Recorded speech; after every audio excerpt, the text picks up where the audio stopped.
talk to us about this call of yours where Bitcoin is going to be at 1,800. Is it by the end of the year or just throughout 2018? At some point in 2018, so we think by the end of 2018, it should be trading somewhere around that mark. Now, the report naturally has polarized a lot of the market. It's only normal, and we expected that this would happen. Based on what we were doing, and just to be clear, we did not come into this report with any view on whether Bitcoin was overvalued or undervalued or what its value should be. I just think a lot of opinion in the market at the moment. You see prices ranging, forecasts ranging from anywhere from $0 up to $1 million. But there's very little kind of quantitative substance or data or methodology that's applied to actually valuing the coin at its core. And this is what we tried to do in our report. So talk to us then about how you have valued it. How did you come up with this particular level? Okay, so cryptocurrency or Bitcoin at its core, there's a lot of debate as to, is it actually an asset? Is it a currency? Is it a technology? So we looked at it primarily from the perspective of as an asset and as a currency. So as an asset, you look at it as something like gold, for example. Gold has a natural cost of production to actually produce, to extract out of the ground. We applied at least this basic methodology to working out how much does it cost to mine one particular Bitcoin. And we ended up with a value. But again, this kind of methodology is plagued with a bit of, I guess, conceptual weakness because the difficulty in mining Bitcoin is dynamic and naturally changes depending on the system, because the system is designed to make sure that difficulty adapts to ensure that a certain number of Bitcoin are mined at a periodic interval, unlike gold, which is very different. We also looked at it as a potential store of value in an inflation hedge, as a lot of people are arguing it is. You know, it is the digital form of gold. So how do we proxy it or equate it to how gold sits in today's environment? And then as a currency, we looked at it from two, I guess, primary verticals. One was basically how it's used day to day in current transactions, in retail payments, in the black market. And the other one is basically as a foreign exchange store of value. So would governments be using it as an FX store similar to the US dollar or Great British Pound? Now, when we went through all these approaches, again, we didn't have any particular view in mind of what it would be worth, but all of them were coming in at or below the top 1,000 something dollar range. So 1,800 was about the cap out of where we saw valuation of BTC based on these methodologies.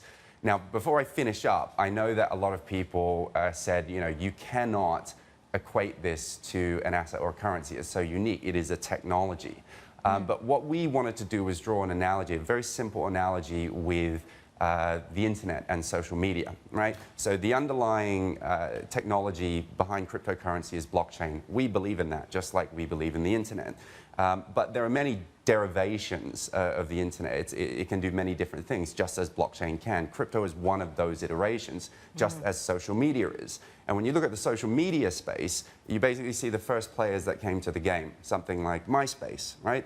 MySpace are almost completely obsolete at the moment. They've been taken over by the Facebooks of this world. Bitcoin is not the most advanced of the cryptocurrencies, and it doesn't have any real functionality beyond acting as a potential medium of exchange, which has since translated to basically being a speculative asset. So on that basis, we see it becoming more of a technological laggard behind some of the other cryptocurrencies that are being issued and developed you know, as we speak, because the market has over 1,300 cryptos in existence. Hold that thought for just one moment, Benjamin. I want to bring Hugh O'Reilly into the conversation. And Hugh, what are your thoughts on... Well, I would say that Benjamin's comments really resonate with us as an organization. When we look at Bitcoin, we see it as something that's very volatile. It's really too volatile to be a medium of exchange, and it's also too volatile to be a store of value. So that, while we believe in the underlying blockchain, and we think that that is the future, in terms of Bitcoin itself, we see these as fundamental weaknesses for us, or fundamental hurdles that we can't overcome as an institutional investor when we look at this. Hi Benjamin, it's Dan Murphy at the SGX here. What coin do you see having the most utility? If it's not Bitcoin that can be used as a means of exchange or a store of value, what crypto coin actually presents value out there, not just in terms of price, but in terms of its usage, its main usage?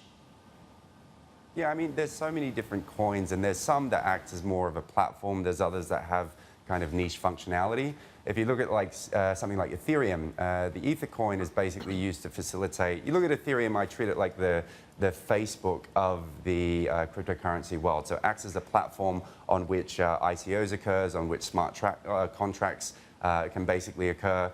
This is something that Bitcoin can't do in its own right. So that's the kind of the platform view that a lot of things are built on top of.